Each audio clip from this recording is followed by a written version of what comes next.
முல்லை வித்யானந்தா கல்லூரி மாணவிகளான செல்வி நிவேதனா தமிழ்வாசன், செல்வி அனோஜா சுந்தரம், செல்வி டயானி கிரிதரன், செல்வி புவனேஸ்வரி புவனசேகரம், முல்லை குமளமுனை மகாவித்தியாலய மாணவிகளான செல்வி நிந்திஜா நல்லபிள்ளை, செல்வி ராஜிதா வீரசிங்கம்,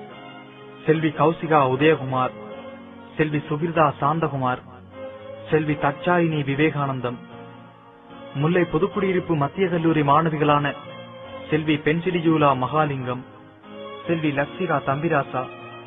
செல்வி சுதர்சினி துரைலிங்கம் முதலிய மாணவிகள் படுகொலை செய்யப்பட்டனர். முல்லை விசுவமடு மகாவித்தியாலய மாணவிகளான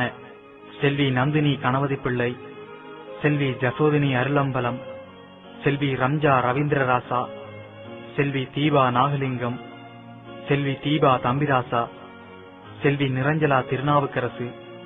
செல்வி நிசாந்தினி நகுலேஸ்வரன், செல்வி தயாளினி தம்பிமுத்து, செல்வி கேமாலா தர்மகுலசிங்கம், செல்வி சிந்துஜா விஜயபவான், செல்வி ஜெசினா சந்திரன் முதலிய மாணவிகள் படுகொலை செய்யப்பட்டனர்.